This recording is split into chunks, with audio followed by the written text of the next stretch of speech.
Hello everyone, welcome to my channel Fight for Your Dreams. So let's fight with me. I am Amandeep. As you know ancient history की हमने series start कर रखी है, तो उसी series में हड़प्पा सभ्यता हमारी चल रही है। हड़प्पा सभ्यता का विस्तार आज हम पढ़ेंगे। वैसे हड़प्पा सभ्यता का विस्तार हमने कवर कर लिया था, लेकिन वो विस्तार हमने भारत के बाहर देखा था। आज हम जानेंगे कि हड़प्पा सभ्यता का भारत के अंदर कहाँ कहाँ पर विस्तार है, किस किस एरिया के अंदर हमने हड़प्पा सभ्यता की खोज की हुई है। तो स्टार्ट करते हैं मांडा से। वैसे मांडा से आप परिचित है पहले ही, क्योंकि मांडा जो है वो हड़प्पा सभ्यता का हड़प्पा सभ्यता की उत्तरी सीमा को निर्धारित करती है। ठीक है, और ये कहाँ है? कश्मीर में है, अखनूर के पास में। ठीक है, मांडा का रिलेशन किससे हुआ? हड़प्पा सभ्यता से है। हड़प्पा सभ्यता का उत्तरी सीमा का निर्धारण करती है कौन? मांडा। ठीक है, मांडा जो है वो हड़प्पा सभ्यता का उत्तरी सीमा का निर्धारण करता है। ये कश्मीर में स्थित एकमात्र स्थल है, मतलब कश्मीर में एक ही जगह है हड़प्पा सभ्यता से संबंधित, वो है मांडा। ठीक है, और यहाँ से हमें हड़प्पा सभ्यता के विस्तार की पुष्टि मिलती है। ठीक है, यहाँ से हड़प्पा सभ्यता की संस्कृति, परवर्ती हड़प्पा संस्कृति हुई साक्ष्य मिलते हैं हमें। जो संस्कृति हड़प्पा सभ्यता के बाद में पनपी है, उस संस्कृति, परवर्ती संस्कृति के साक्ष्य भी हमें मिलते हैं। तो अपने लोकेशन एक बार देख लेते हैं, कश्मीर में। ठीक है, मांडा।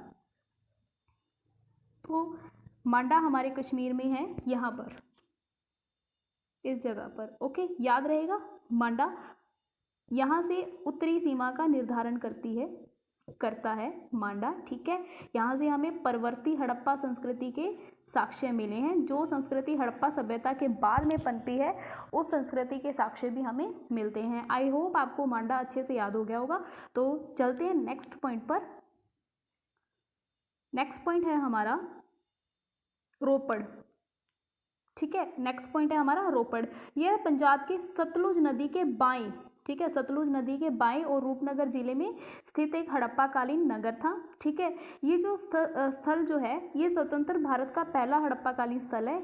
यानी कि हड़प्पा सभ्यता, सॉरी, भारत को जब स्वतंत्रता प्राप्त हुई, उसके बाद में जब हमने उत्खनन किया, तो सबसे पहला उत्खनन जो कार्य किया वो हमने कहाँ किया?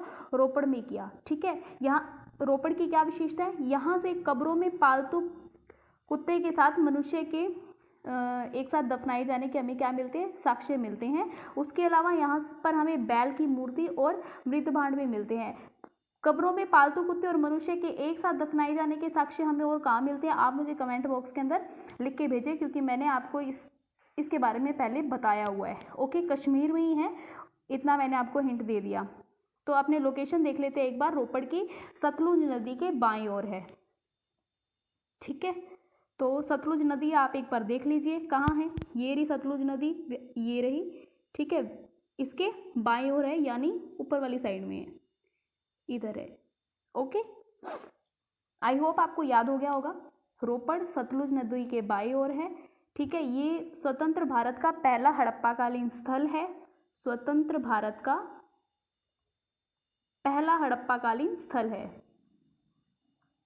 ओके, यहाँ से हमें क्या मिल रहे हैं? यहाँ की कब्रों से पालतू कुत्ते के मनुष्य के साथ दफनाए जाने के साक्ष्य मिलते हैं। ठीक है, उसके अलावा बैल की मूर्ति और मृतभांड भी हमें यहाँ से मिलते हैं। कहाँ से? रोपड़ से। ठीक है, याद रहेगा। चलें नेक्स्ट पॉइंट पर। तो नेक्स्ट पॉइंट हमारा है संगोल। ठीक है, यह हड़प्पाकालीन स्थल है जो पंजाब के फतेहगढ़ साहिब में है। ठीक है, पंजाब में स्थित है। एक रोपड़ पंजाब में है और दूसरा हमारा आ गया संगोल। यहाँ से वृत्ताकार अग्निकुंड के साक्ष्य मिलते हैं। ठीक है, और चित्रित धूसर मृतभांड भी यहाँ से मिलते हैं। कहाँ से? संगोल में। तो ये संगोल भी हम देख लेते हैं। देखिए, वो हमारा सतलुज नदी के बाएं ओर था और ये हमारा सतलुज नदी के दाएं ओर है। ठीक है, यानी वो ऊपर था और ये नीचे है, यहाँ पर है। क्या है ये? संगोल। ठीक है, संगोल है। कहाँ पर है ये? फतेहगढ़ साहिब, फतेहगढ़ साहिब जिले में स्थित है। ठीक है, यहाँ से हमें वृत्ताकार, गोल अग्निकुंड नहीं, वृत्ताकार अग्निकुंड हमें मिले हैं। उसके अलावा यहाँ पर जो हमें बर्तन मिले हैं मिट्टी के, उसके ऊपर क्या है? चित्र बनाए हुए हैं। ठीक है, उसके ऊपर क्या बनाए हुए? चित्र बनाए हुए हैं। याद रहेगा आपको। संगोल फतेहगढ़ साहिब जिले में स्थित है। यहाँ से हमें वृत्ताकार अग्निकुंड मिले हैं और यहाँ से जो हमें मृत भांड मिले हैं, उसके ऊपर क्या है? चित्र बनाए हुए हैं। ठीक है, संघोल याद रहेगा। पंजाब से हमने 2 एरिया देख लिए, रोपड़ और संघोल। अब देखते हैं तीसरी लोकेशन, पंजाब की ही है वो। ठीक है, और वो है रोहिरी। रोहिरी जो है वो वर्तमान पंजाब के संगरूर नामक जिले में स्थित है, संगरूर जिले में है। या ये है जो स्थान है अपने शिल्प कर्मों के लिए प्रसिद्ध है। यहाँ पे जो एरिया, ये जो एरिया है रोहिरी, यहाँ से हमें शिल्प से रिलेटेड, ठीक है, शिल्प के जो कार्य क्यों हैं उसके लिए, मतलब कि बहुत ज़्यादा शिल्प से रिलेटेड हमें यहाँ पर उपकरण मिल जाते हैं। ठीक है, इसके अलावा यहाँ पर उत्कृष्ट प्रकार का पत्थर बनाए जाने का कारखाना मिलता है। यहाँ पर अच्छे प्रकार का जो पत्थर बनाया जाता है वो कारखाना हमें कहाँ मिल रहा है, रोहिरी में मिल रहा है। तो रोहिरी की लोकेशन हम देख लेते हैं, पंजाब में है। तो देखिए अभी हमने क्या देखा था, संघोल देखा था। यहाँ पर संघोल के जस्ट पास में, सॉरी मेरा टिक थोड़ा अलग लग गया, 1 मिनट,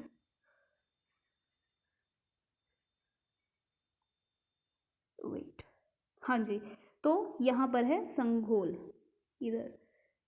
ओके, ये थोड़ा हमारा मैप छोटा है ना, इसीलिए आपको एक ही जगह पर लगेगा कि एक ही जगह पर पॉइंट है। आप थोड़ा गूगल पे सर्च कर लेना, तो ये पास में ही है बिल्कुल। ठीक है, बिल्कुल पास में ही है। जैसे कि यहाँ पर हमारा आ गया था रोपड़, ठीक है, इसकी इधर इस तरफ आ गया था हमारा संघोल, और यहाँ पर आ गया हमारा रोहिरी। ठीक है, ओके, याद रहेगा। रोहिरी कहाँ पर है, संगरूर नामक जिले में है। शिल्प कर्मों के लिए ये प्रसिद्ध है, शिल्प कर्मों के लिए रोहिरी शिल्प कर्मों के लिए प्रसिद्ध है। उसके अलावा यहाँ पर अच्छे या फिर उत्कृष्ट प्रकार का जो पत्थर बनाते हैं, उत्कृष्ट प्रकार का जो पत्थर है उसके बनाए जाने का क्या मिलता है, साक्ष्य मिलता है। अब ये उत्कृष्ट प्रकार के पत्थर किस लिए, गहने बनाने के लिए यूज में लेते होंगे कौन, हड़प्पाई लोग। ठीक है, अब हम चलते हैं नेक्स्ट पॉइंट पर, राखी गढ़ी पर। ठीक है, तो राखी गढ़ी कहाँ पर है, ये अपने पंजाब की 3 लोकेशन हमने देख ली, रोपड़, संघोल और रोहिरी। अब हम चलते हैं हरियाणा की तरफ, हिसार में है राखी गढ़ी, हरियाणा के हिसार जिले में स्थित है। ठीक है, इस स्थल से सैंधव सभ्यता के अनेक शिल्प से जुड़ी वस्तुएं मिली है। तो हमें रोहिरी से भी शिल्प से जुड़ी वस्तुएं मिल रही थी और राखी गढ़ी से भी शिल्प से जुड़ी हुई वस्तुएं मिल रही है। लेकिन राखी गढ़ी की एक विशेषता ये है कि यहाँ से हमें हड़प्पा कालीन, जो हड़प्पा सभ्यता से पहले का जो संस्कृति थी, प्राक हड़प्पा और हड़प्पा तो मिल ही रही है, और परवर्ती जो हड़प्पा सभ्यता के बाद की जो संस्कृति पनपी है उसके साक्ष्य भी मिलते हैं। तो तीनों चरणों के साक्ष्य हमें कहाँ से मिल रहे हैं, राखी गढ़ी से। इसके अलावा हमें मीता थल से भी तीनों चरणों के साक्ष्य हमें मिलते हैं राखी गढ़ी के अलावा। ठीक है, अभी तक की खुदाई के अनुसार भारत का सबसे बड़ा ज्ञात हड़प्पाई स्थल है। तो सबसे बड़ा हड़प्पाई स्थल कौन सा है, राखी गढ़ी है। ठीक है, क्योंकि यहाँ पर 3 प्रकार हड़प्पा सभ्यता के तीनों चरण, हड़प्पा सभ्यता के तीनों चरणों के साक्ष्य हमें मिलते हैं। ठीक है, प्राक हड़प्पा के साक्ष्य भी मिल रहे हैं, हड़प्पा के तो मिल ही रहे हैं, और परवर्ती हड़प्पा जो बाद में पनपी थी संस्कृति, ठीक है, उसके साक्ष्य भी हमें राखी गढ़ी से मिलते हैं। इसके अलावा यहाँ पर हमें 2 चांदी के मुकुट मिले हैं। ठीक है, जिससे हमें पता चलता है कि हड़प्पा वासियों ने चांदी की जो धातु है उसका प्रयोग किया होगा। तो एक बार राखी गढ़ी की एक बनावली भी आप साथ ही समझ लो, क्योंकि एक ही जगह है। ठीक है, यहाँ से प्राक हड़प्पा और हड़प्पा के चरण मिले। बनावली से हमें प्राक हड़प्पा यानी हड़प्पा से पहले और हड़प्पा दोनों के चरणों के साक्ष्य मिले हैं, लेकिन परवर्ती के नहीं मिले। परवर्ती के हमें राखी गढ़ी से मिले हैं।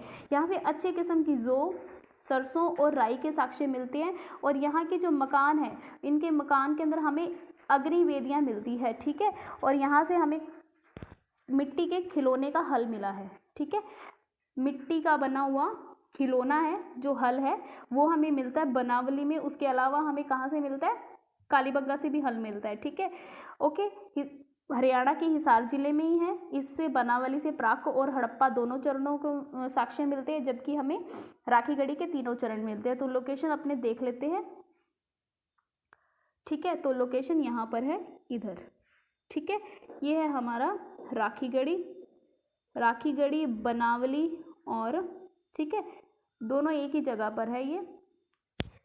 तो याद रहेगा, राखी गढ़ी तीनों प्रकार के चरण मिल रहे हैं, तीनों चरण मिल रहे हैं राखी गढ़ी से, लेकिन यहाँ पे प्राक और हड़प्पा मिलता है, चरण साक्ष्य मिल रहे हैं। उसके अलावा यहाँ पर चांदी के मुकुट मिले हैं जो हमें ये बताते हैं कि हड़प्पाई लोगों ने चांदी की धातु का प्रयोग किया होगा। ठीक है, और यहाँ पर मिट्टी मिट्टी का खिलौना मिला है जो कि हल है। ठीक है, याद रहेगा। ओके, चलते हैं नेक्स्ट पॉइंट पर। तो याद रहेगा ना, हमें कश्मीर में ऊपर, सबसे ऊपर हमें क्या मिला था? सबसे ऊपर मांडा, ठीक है, और यहाँ पर हमें मिला था रोपड़, संघोल, रोहिरी, और अब हमने देखी है राखीगढ़ी। ठीक है, राखीगढ़ी, अब हमने देखी है राखीगढ़ी। तो आप लोकेशन याद रखना। ठीक है, अब एरिया के हिसाब से लोकेशन याद रखने में इजी रहता है। अब हम चलते हैं नेक्स्ट पॉइंट पर। नेक्स्ट पॉइंट हमारा आ गया बनावली के बाद में कालीबंगा। ठीक है, हमने उत्तर से स्टार्ट किया था, अब दक्षिण पश्चिम की तरफ हम चल रहे हैं। ठीक है, तो कालीबंगा वर्तमान के राजस्थान के हनुमानगढ़ जिले में स्थित है। ठीक है, ये स्थल जो है वो सिंधु सभ्यता के 6 महानगरों में से एक था। यहाँ से हल से खेती के चिन्ह मिलते हैं। ठीक है, हल से की गई खेती के चिन्ह मिलते हैं कि यहाँ पर जो खेती हुई है वो हल के द्वारा की गई है। उसके अलावा यहाँ पे धान्य कोठार भी मिले, जहाँ पर धान रखे जाता, मतलब जो अनाज था उसको इकट्ठा करके एक जगह पर रखा जाता, उसके कोठार हमें मिले। इसकी एक विशेषता है कि यहाँ के जो घर है वो कच्ची ईंटों के बने हुए थे और इनके घरों में अपने अपने कुएं थे। कालीबंगा की ये विशेषता है। ठीक है, यहाँ से हमें क्या मिल रहा है?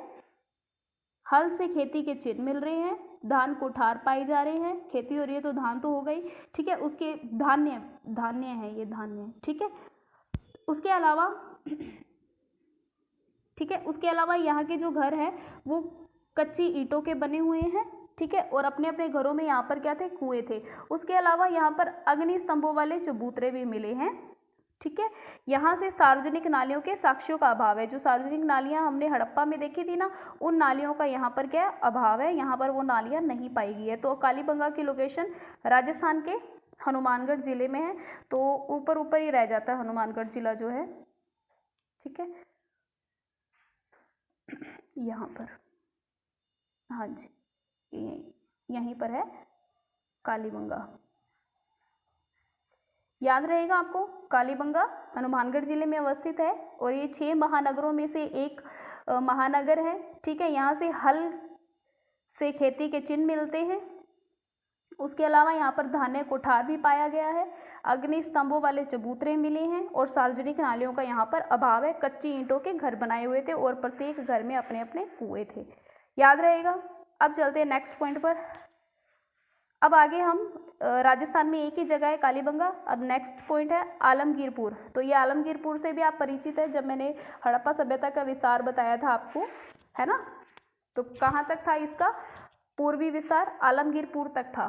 ठीक है, तो आलमगीरपुर जो है वो वर्तमान के उत्तर प्रदेश के मेरठ जिले में है। ठीक है, ये हड़प्पा सभ्यता की पूर्वी सीमा बनाता है। उत्तरी सीमा कौन बनाता है?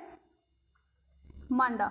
और पूर्वी सीमा कौन बना रहा है? आलमगीरपुर। अब मेरे को पश्चिमी सीमा कौन सा क्षेत्र बनाता है, कौन सा जिला बनाता है, आप मुझे कमेंट बॉक्स में लिखकर दे दीजिए। ठीक है, अगर आपने पहले की वीडियो अच्छे से देखी है तो आप डेफिनेटली अच्छे से बता देंगे। पाकिस्तान का एरिया है। अब मैंने आपको हिंट बिल्कुल दे दिया है। ठीक है, अब चलते हैं नेक्स्ट पॉइंट पर। ओ सॉरी, ठीक है, ये इस सभ्यता की मात्र स्थल है जो यमुना के तट के पास में अवस्थित है। ओके, याद रहेगा, आलमगीरपुर जो है वो पूर्वी सीमा का निर्धारण करता है। हड़प्पा सभ्यता का एकमात्र स्थल है जो यमुना के तट के पास में स्थित है। यहाँ से हमें, यहाँ पर जब उत्खनन किया तो हमें मिट्टी के बर्तन और मनके मिलते हैं, लेकिन कोई मोहर नहीं मिलती है। ठीक है, यहाँ पर यानी कि व्यापार नहीं होता होगा, नहीं के बराबर होता होगा। यहाँ से सैंधव सभ्यता के अवशेषों की प्राप्ति यह संकेत देती है कि जो सभ्यता का जो विस्तार था वो गंगा यमुना दोआब के ऊपरी भाग तक होने लग गया था। ठीक है, अब अपने लोकेशन देख लें आलमगीरपुर की। तो आलमगीरपुर की लोकेशन है कौन सा? गंगा यमुना दोआब, है ना। तो यमुना नदी आपको दिख रही होगी आई होप, तो यहीं तक है, याद रहेगा, यमुना नदी के पास तक है आलमगीरपुर। आलमगीरपुर, ठीक है, कहाँ पे है? यूपी, उत्तर प्रदेश के मेरठ जिले के अंदर स्थित है। ठीक है, यहाँ से हमें कोई मोहर नहीं मिलती है, लेकिन मिट्टी के बर्तन ज़रूर मिलते हैं। ठीक है, ये एकमात्र ही एक स्थल है, ठीक है, जो गंगा यमुना दोआब पर हमें, जो यमुना के तट पर हमें मिलता है। ठीक है, इससे हमें क्या पता चलता है कि सभ्यता का जो विस्तार है वो गंगा यमुना के द्वार के ऊपरी भाग तक होने लग गया था। ओके, याद रहेगा। चले नेक्स्ट पॉइंट पर। नेक्स्ट पॉइंट है हमारा सोथी सिसवाल।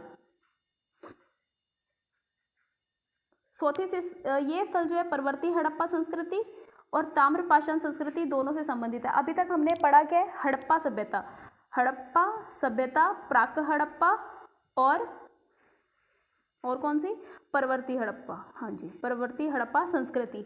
ठीक है, अब यहाँ से हमें परवर्ती हड़प्पा संस्कृति और ताम्रपाषाण संस्कृति के संबंध में मिलते हैं। परवर्ती संस्कृति जो हड़प्पा सभ्यता के बाद में जो पनपी उसके साथ में, और ताम्रपाषाण संस्कृति के क्या मिलते हैं, संबंध कहाँ से मिल रहे हैं, सोथी संस्कृति से मिलते हैं। इस जगह को क्या बोलते हैं, सिसवाल बोला जाता है। ठीक है, अब ये कहाँ पे, हरियाणा के हिसार जिले और राजस्थान के गंगानगर जिले के मध्य स्थित है। हरियाणा के हिसार जिले में, हरियाणा का हिसार जिला और राजस्थान का गंगानगर जिला दोनों के बीच में स्थित है। इसकी स्थिति कहाँ पर है, हिसार और गंगानगर के बीच में। लोकेशन अपने देख लेते हैं। सोथी सिसवाल की बात हो रही है। इसकी विशेषता क्या है कि ये परवर्ती हड़प्पा संस्कृति और ताम्रपाषाण संस्कृति से संबंधित संस्कृति है।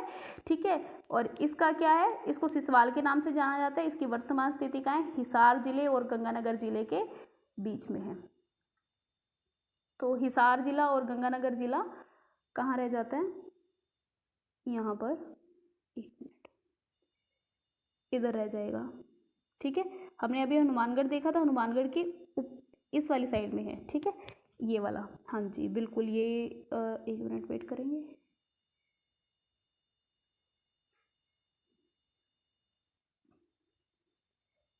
ठीक है, ये जो पॉइंट लग गया है ना, यहीं पर है। ओके, हिसार और गंगानगर जिला जो है उसके बीच में स्थित है।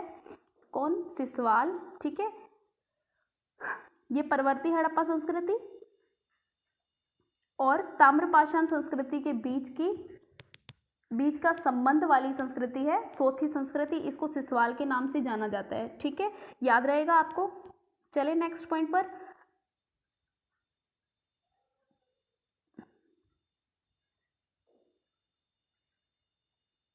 हाँ जी, अब आ गया गणेश्वर।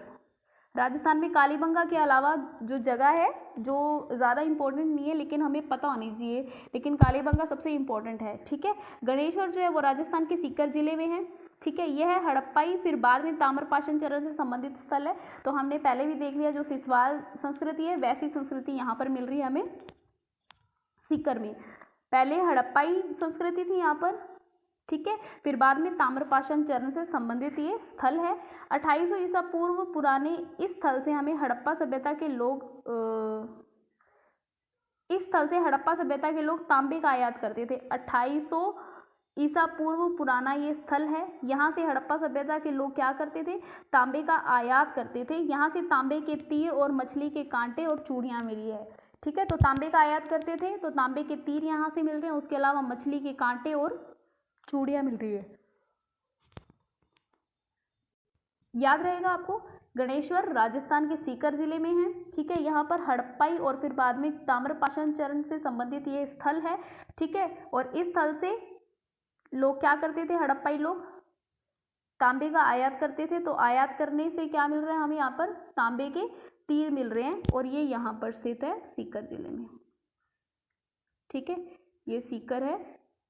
गणेश्वर, गणेश्वर नाम है इस जगह का। ठीक है, और यहाँ से 2800 ईसा पूर्व पहले क्या करते थे, तांबे का आयात करते थे। ठीक है, और यहाँ से तांबे के तीर और मछली के कांटे मिले गणेश्वर से। तो गणेश जी ने तीर चला दिया, कौन सा, तांबे वाला। तो याद रहेगा, आई होप, तांबे, गणेश जी से तांबे वाला तीर। तो तांबे का आयात हो रहा है हमारे कहाँ से जी, गणेश्वर से। और ताम्रपाषाण संस्कृति तो याद रह ही जाएगी, तांबे से पूरा का पूरा याद ही हो गया ये तो। अब चलते हैं नेक्स्ट पॉइंट पर।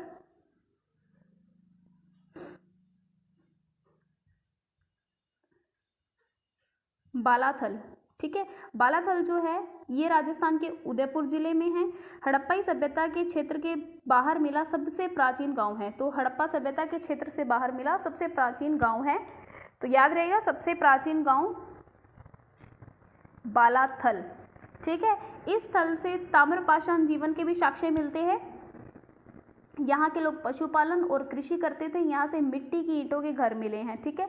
तो राजस्थान की विशेषता क्या रहेगी कि यहाँ से ज़्यादातर मिट्टी की ईंटों के घर मिले हैं, पकी हुई ईंटों के घर नहीं मिले हैं, ठीक है। तो बालाथल कहाँ पे है? उदयपुर में है, सबसे प्राचीन गांव है। यहाँ से हमें ताम्रपाषाण संस्कृति के भी साक्ष्य मिलते हैं।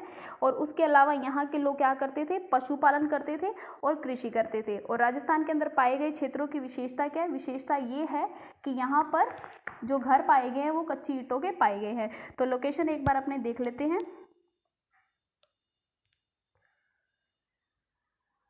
तो बालाथल जो उदयपुर है वो थोड़ा दक्षिण में ही रह जाता है राजस्थान के, ठीक है। यहाँ पर है उदयपुर। याद रहेगा आपको? आई होप ये पॉइंट याद रहेगा। चले नेक्स्ट पॉइंट पर। देसलपुर, यह वर्तमान में गुजरात के कच्छ क्षेत्र में मादर नदी के किनारे स्थित है, ठीक है।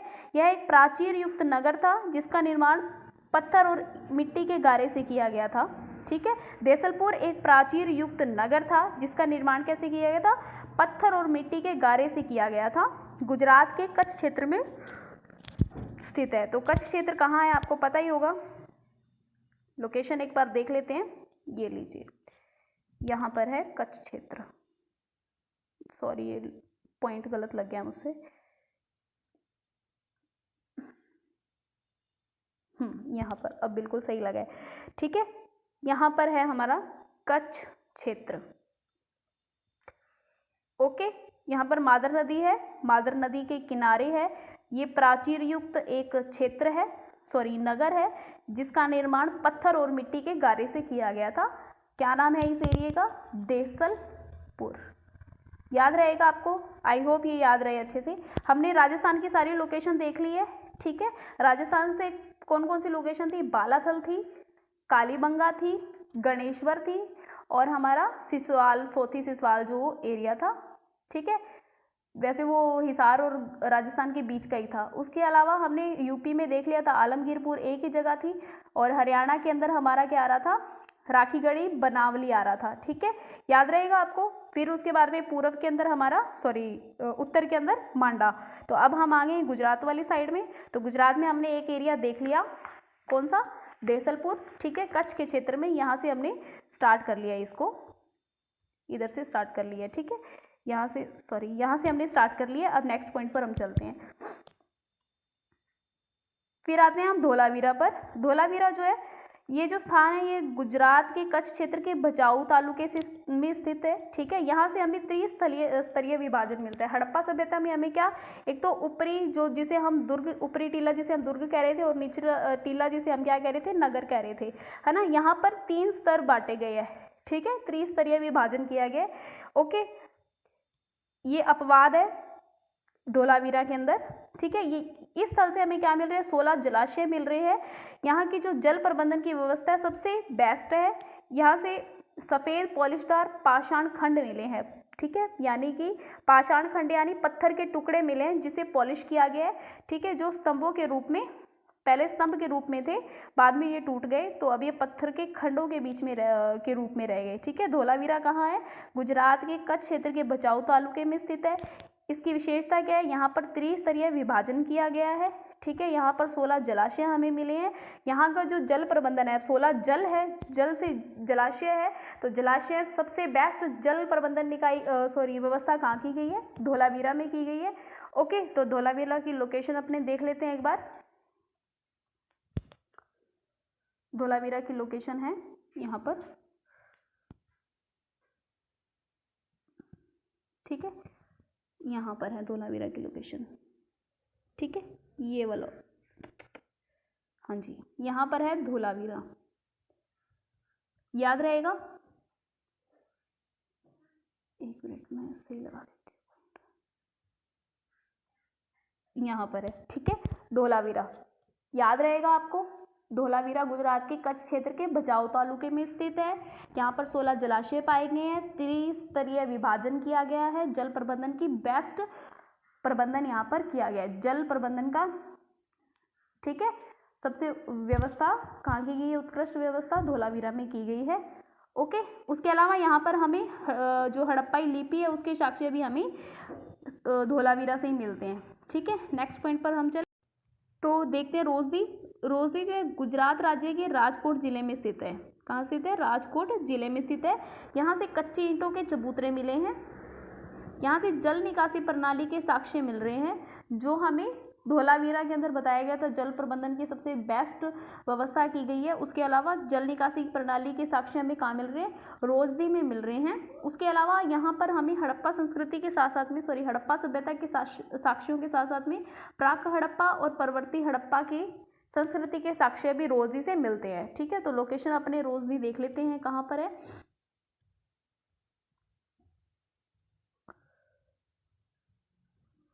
तो रोजदी की लोकेशन गुजरात के यहाँ पर है। ठीक है, याद रहेगा आपको, रोजदी राजकोट जिले में स्थित है। ठीक है, यहाँ से हमें प्राक हड़प्पा और परवर्ती हड़प्पा संस्कृति के भी क्या मिल रहे हैं? साक्ष्य मिल रहे हैं। ठीक है, जल प्रबंधन के साक्ष्य हमें यहाँ से मिलते हैं, रोजदी से। गुजरात में है रोजदी, याद रहेगा। चले नेक्स्ट पॉइंट पर। प्रभास पाटन। प्रभास पाटन की वर्तमान स्थिति गुजरात प्रांत के गिर सोमनाथ जिले में है। ठीक है, यह स्थल हड़प्पा काल के प्रमुख बंदरगाहों में से एक था। ठीक है, ये जो स्थल था प्रमुख बंदरगाह था एक, प्रभास पाटन। तो इसकी लोकेशन देख लेते हैं, गिर सोमनाथ जिले के अंदर है ये। ठीक है, और इसकी लोकेशन है, बंदरगाहों में से प्रसिद्ध एक प्रमुख बंदरगाह था, तो इसकी लोकेशन समुद्र के पास में ही है। ओके, याद रहेगा आपको, ये है प्रभास पाटन। ये एक प्रसिद्ध क्या था? बंदरगाह था। ठीक है, याद रहेगा प्रभास पाटन। ओके, चले नेक्स्ट पॉइंट पर। उसके बाद में हम चलते हैं लोथल में। ये गुजरात राज्य के अहमदाबाद जिले में स्थित है। ठीक है, यहाँ से एक विशाल गोदीवाड़ा प्राप्त हुआ है, जिसे प्राचीनतम गोदीवाड़ा माना गया है। इसका प्रयोग बंदरगाहों से सामान लादने और उतारने के लिए किया जाता है। तो याद रहेगा आपको, ये तो बिल्कुल लोथल तो मतलब कि जानी पहचानी एक जगह है लोथल। ठीक है, यहाँ से हमें विशाल गोदीवाड़ा मिला है, जिसे प्राचीनतम गोदीवाड़ा माना गया है। इसका प्रयोग बंदरगाहों से सामान लादने और उतारने के लिए किया जाता है, और बंदरगाह भी हमने देखा है प्रभास पाटन। ठीक है, तो अभी अपने लोथल की लोकेशन भी देख लेते हैं।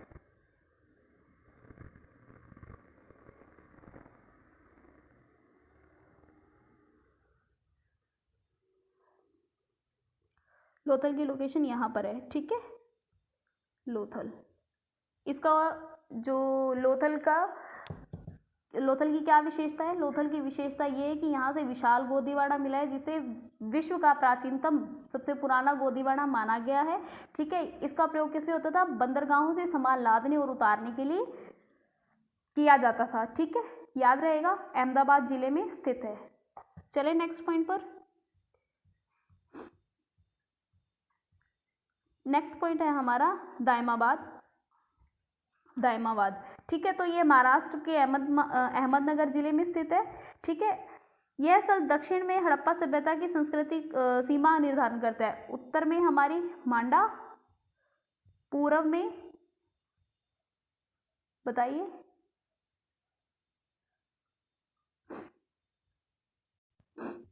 आलमगीरपुर। ठीक है, और दक्षिण में क्या हो गई? दायमाबाद। ठीक है, याद रहेगा, दक्षिण में दै से दायमाबाद। याद रहेगा, अहमदनगर जिले में स्थित है, हड़प्पा सभ्यता की दक्षिण सीमा को निर्धारित करता है। यहाँ से लोगों के पशुपालन और कृषि के साक्ष्य प्राप्त होते हैं, और यहाँ से ताम्र पाषाण युग के भी साक्ष्य प्राप्त होते हैं। तो दायमाबाद की अपने लोकेशन एक बार देख लेते हैं।